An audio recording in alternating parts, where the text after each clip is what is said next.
चिड़िया अपने पास दिए हुए अंडों के पास घोंसले में बैठी थी। वो अपने अंडों का बहुत अच्छे से ध्यान रखती थी। उसे इंतज़ार था कि कब उसके बच्चे अंडों से बाहर आएंगे और वो उन्हें कब दुलार दे सकेगी।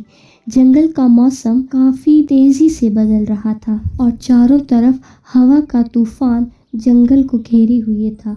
टोनी चिड़िया इसी कोशिश में लगी हुई थी कि उसके अंडों को कोई नुकसान न पहुंच जाए। आखिरकार तूफान पूरी तरह से शांत हो गया। टोनी जब अपने अंडों से हटी तो उसने देखा ज्यादा दब जाने की वजह से एक अंडे में दरार आ गई थी। ये देखकर टोनी चिड़िया काफी घबरा गई। ए अल्लाह, लगता है मैंने अपने अंडों पे कुछ ज्यादा ही दबाव डाल दिया है। अब अल्लाह ही मेरे बच्चों को बचा सकता है। टोनी चिड़िया ने हिम्मत ना हारते हुए उस अंडे का भी बाकी अंडों की तरह ख्याल रखा और कुछ ही दिनों में अंडों से छोटे छोटे बच्चे बाहर आ गए। पर घायल अंडे से जो चिड़िया निकली थी वो अंधी थी और उसने उसका नाम टुनटुनी चिड़िया रखा था। ये देखकर टोनी चिड़िया रोने लगी। शायद खुदा को यही मंजूर था, पर मुझे इस बात की खुशी है कि मेरी बच्ची कम से कम जिंदा तो बच गई। सभी बच्चे धीरे धीरे उड़ना शुरू हो रहे थे, लेकिन अंधी चिड़िया ने कोई उड़ान नहीं भरी और वो अपने घोंसले में ही बैठी रही।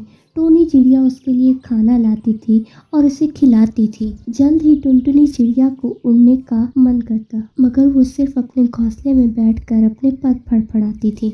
हर रोज की तरह आज भी टोनी चिड़िया उसके लिए भोजन लाई थी। अगले दिन टोनी चिड़िया उसके लिए भोजन लाई, लेकिन उसने भोजन खाने से मना कर दिया। माँ, मुझे भूख नहीं है, मुझे उड़ना है। इस घोंसले में बैठे बैठे मैं तंग आ गई हूँ। मेरा दम घुटता है माँ इस घोंसले में। मुझे बाहर की ठंडी हवा महसूस करनी है। ये सुनकर टोनी चिड़िया अपनी बेटी टुनटुनी को समझाते हुए कहती है, मेरी बच्ची, तुझे उड़ता हुआ देख मुझे भी बहुत खुशी होगी, लेकिन देख, तू अंधी है, तू उड़ नहीं सकती। ये सब तुम्हारे लिए काफी खतरनाक है। इस जंगल की नोकीली शाखाओं से तू घायल हो सकती है मेरी बच्ची। तुम्हें इसी घोंसले में अपनी जिंदगी गुजारनी होगी। ये सुनकर टुनटुनी उदास हो जाती है। उससे अंदर ही अंदर लग रहा था कि काश वो अंडे में ही मर जाती। ये जिंदगी अब उसे बोझ लगने लगी थी। एक दिन जब टोनी चिड़िया खाने की तलाश में निकली तो फौरन ही टुनटुनी के दिल में ये ख्याल आया, मेरी वजह से मेरे परिवार को कितनी मुश्किल होती है। मैं अपने परिवार के लिए परेशानी का कारण बनती जा रही हूँ। मुझे जल्द ही उनसे दूर हो जाना चाहिए, वरना आगे चलकर उन्हें बहुत परेशानी होगी जो मुझसे बर्दाश्त नहीं होगी। फिर टुनटुनी चिड़िया बहुत तेजी से अपने पंख फड़फड़ाने लगी। उसने उड़ान भरना शुरू कर दी, लेकिन उसे नहीं पता था कि वो किस तरफ जा रही है। वो वहाँ से उड़ती हुई कहीं दूर निकल गई। जब टुनटुनी चिड़िया की सारी शक्ति खत्म हुई तो तब वो जमीन पर आकर गिरी, जिससे उसके जिस्म पर जख्म हो गए। तभी वहाँ पर एक जहरीला सांप आ जाता है। सांप अपना फन फैलाकर उसे डराने की कोशिश करता है, लेकिन सांप ये देखकर हैरतज़दा हो जाता है कि टुनटुनी चिड़िया उसको देखकर भाग नहीं रही थी। तभी कुछ देर बाद सांप को मालूम हुआ कि वो चिड़िया तो अंधी है। ये देखकर सांप को उस पर तरस आया और उसने टुनटुनी चिड़िया को कहा, हे चिड़िया, क्या तुम सुन भी नहीं सकती हो? क्या जो मैं बोल रहा हूँ तुम्हें वो सुनाई भी नहीं देता? ये सुनकर टुनटुनी चिड़िया ने उस सांप से कहा, मैं सुन सकती हूँ, बोलिए, मैं आपकी क्या सहायता कर सकती हूँ? तुम जब सुन सकती हो तो मेरी आवाज से खतरे का अंदाजा तो हो गया होगा, फिर तू अपनी जान बचाकर क्यों नहीं भागी? हाँ, मुझे पता चल गया था कि कोई मेरा शिकार करने आया है और मैं चाहती भी यही थी कि कोई मेरा शिकार कर दे। वैसे भी मैं किसी काम की नहीं हूँ। मैंने सोचा कि क्यों ना किसी का भोजन ही बन जाए, उसका पेट भर जाएगा तो मुझे खुशी होगी। ये सुनकर सांप का दिल पसीज गया। यानी तुम्हारा ख्याल रखने वाला कोई नहीं है? फिर टुनटुनी चिड़िया सांप को सारी बात बताती है कि वो कैसे अपने परिवार के लिए बोझ बनने लगी थी। सांप उसकी सारी बात सुनकर उसे समझाता है, टुनटुनी, तुम्हें ऐसा नहीं करना चाहिए। तुम्हें अपने परिवार को यूं अकेला छोड़ के नहीं आना चाहिए। तुम्हारी माँ तुम्हारा इंतजार कर रही होगी। वो तुम्हारा बहुत ख्याल रखती हैं और तुमसे बहुत प्यार करती हैं। उन्होंने बचपन से तुम्हारा ख्याल रखा और तुम्हें कभी अकेले उड़ने भी नहीं दिया। वो तुम्हारी बहुत फिक्र करती हैं। टुनटुनी चिड़िया को अपनी गलती का एहसास हो जाता है और वो सांप से कहती है, मुझे अपनी गलती का एहसास हो गया है, लेकिन मैं नहीं जानती कि मेरा घोंसला कौन सा है, क्योंकि अब मैं उनके पास जाना चाहती हूँ। मैं तुम्हारी मदद करूँगा, लेकिन सबसे पहले तुम्हें अपना घाव ठीक करना होगा और फिर मेरे पास ही रहना होगा। वो रोज़ मरहम लाता और टुनटुनी चिड़िया के घाव पर लगाता। वो उसका ख्याल रखने लगा था।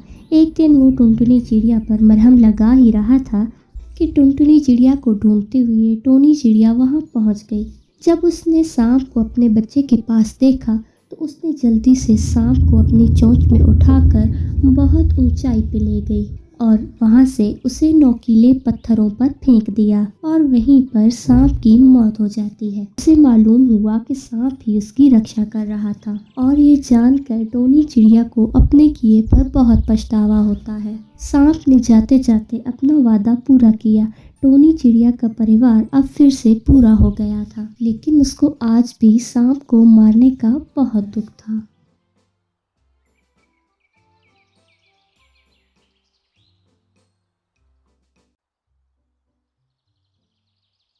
जंगल में बड़ी जोर की ठंड पड़ रही थी। लगातार बर्फ पड़ने की वजह से एक दिन अचानक टुनटुनी चिड़िया का घोंसला टूटकर नदी में गिर गया और इसके अंडे नदी में बहने लगे। अपने अंडों को पानी में बहता देखकर टुनटुनी चिड़िया जोर जोर से रोने लगती है।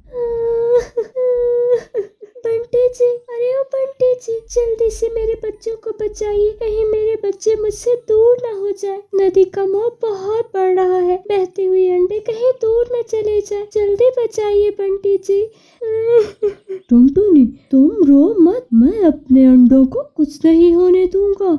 मैं अभी इन्हें लेकर आता हूँ। कहानी में आगे बढ़ने से पहले एक माँ जो खुद तो भूखी सो सकती है लेकिन अपने बच्चों को भूखा नहीं सोने देती, उस माँ के लिए इस वीडियो को लाइक और चैनल को सब्सक्राइब कर देना। नदी में बंटी कबूतर अंडे पकड़ने की कोशिश करता है। किसी तरह उसने एक अंडे को बचा लिया, लेकिन दूसरा अंडा पानी में बह जा रहा था। लेकिन नदी का बहाव इतना तेज था कि अंडा और बंटी कबूतर दोनों टुनटुनी की आंखों के सामने बहते हुए ओझल हो गए। अरे ये क्या हो गया? एला, मेरे पति की रक्षा करना, मेरे अंडे की भी रक्षा करना। एला, इन्हें कुछ मत होने देना।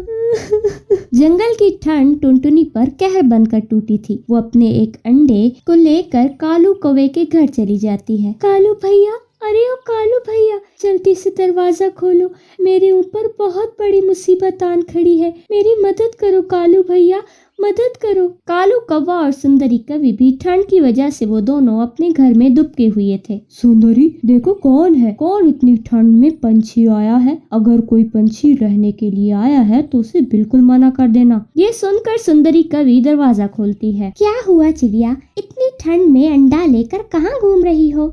अंडे को ठंड लग जाएगी, जल्दी अपने घर जाओ। सुंदरी बहन, मेरे ऊपर मुसीबतों का पहाड़ टूट पड़ा है, मेरा घर इस ठंड में टूट गया है। मेरे पति अंडे को बचाते हुए अंडे के साथ ही पानी में डूब गए। कृपया करके मुझे अपने घर में शरण दे दो। सुंदरी बहन, मेरे अंडे से बच्चा होने वाला है, अगर मेरे अंडे को ठंड लग गई तो यह भी मर जाएगा। मैंने अपने पति और एक अंडे को तो खो दिया, अब अपने बच्चे को नहीं खो सकती। सुंदरी बहन, मुझ पर रहम करो। अरे टुनटुनी बहन, मैं तो तुम्हें अपने घर में रख लेती, मगर कालू ने मुझे मना किया है। तुम कहीं और जाओ, मैं तुम्हारी मदद नहीं कर सकती। रोती बिलखती टुनटुनी चिड़िया अपने अंडे को लेकर दर दर भटक रही थी, पर कहीं भी उसकी मदद को कोई नहीं आया। आखिरकार थक हार कर उसने मिट्टी के ढेर पर अपना अंडा रख दिया और खुद ठंड से बचने के लिए वहीं पर बैठ गई। आखिर अब मेरी मदद कौन करेगा? ऐसी ठंड में कैसे खुद को और अपने बंडे को बचाऊंगी? कुछ तो रास्ता दिखाओ अल्लाह। इस मतलबी दुनिया में अब ये चिड़िया क्या करेगी? दुनिया में अब मैं किससे मदद मांगू? कोई तो रास्ता दिखाओ। तभी उस मिट्टी के ढेर से आवाज आती है। ए नन्ही चिड़िया, तुम क्यों रो रही मुझे बताओ, तुम्हें क्या परेशानी है? अरे, ये आवाज कहाँ से आ रही है? कौन कौन है यहाँ? ये आवाज मिट्टी से आ रही है। मैं एक जादुई मिट्टी हूँ। मैं तुम्हारी मदद करना चाहता हूँ। मेरी मदद किसी पंछी ने नहीं की। मुझे इस ठंड से बचाओ। मैं और मेरा अंडा इस ठंड से कहीं जम ना जाए। ये पेड़ देख रही हो, सबसे ऊंचा है। आज तक कोई पंछी इस पर कोई घोंसला नहीं बना पाया। तुम बस किसी तरह इस पेड़ पर पहुंचो। टुनटुनी चिड़िया जैसे तैसे करके वहां पहुंचती है तो वहां एक चमत्कारी रोशनी से एक मिट्टी का घर बन जाता है। टुनटुनी उस घर में घुसती है और वहां हर तरह की चीज मौजूद होती है और वो घर गर्म भी था। ये देखकर टुनटुनी बहुत खुश होती है। हे ऊपर वाले, तेरा लाख लाख शुक्र। तूने मुझे इस ठंड की कहर से बचा लिया, वरना मेरा और मेरे अंडे का क्या होगा। ऐसे ही कुछ दिन गुजर जाते हैं और एक दिन चील की नजर उस मिट्टी के घर पर पड़ती है। ओए ओए, ये क्या? मैंने तो आज तक इस पेड़ पर कोई घर नहीं देखा। अचानक से ये घर कहाँ से टपक पड़ा? चलो अच्छा है, मुझे मेरा शिकार मिल गया। वैसे भी काफी दिनों से मैंने किसी पंछी को नहीं देखा और ना ही खाया। ये कहकर वो जालिम चील उस मिट्टी के घर के पास जाता है और जोर से आवाज लगाता है। ओए ओए, अरे इस घर में कौन छुपा बैठा है? जो भी है जल्दी से बाहर निकल, वरना। उस चील की आवाज सुनकर टुनटुनी चिड़िया से कहती है, अरे जालिम चील, तू यहाँ से चला जा। ये मेरा मिट्टी का घर है और मैं इस घर से बाहर नहीं निकलूंगी। तुम्हें जो करना है कर लो। उसकी बात सुनकर चील को गुस्सा आ जाता है। ओए ओए, वाह रे चिड़िया, तेरे बड़े पर निकल आए हैं। मैं अभी तुम्हें बताता हूँ, तुम्हारे इस घर को तोड़ दूंगा मैं। तब तक तुम्हें बाहर आना पड़ेगा। ये कहकर चील उस मिट्टी के घर को तोड़ने लगता है। तभी उस जादुई मिट्टी के घर में से एक रोशनी निकलती है, जिसकी वजह से चील को एक जोरदार झटका लगता है और वो जमीन पर गिर जाता है। ओए ओए, मर गया रे, मेरी कमर। अरे मुझे माफ करो, गलती हो गई।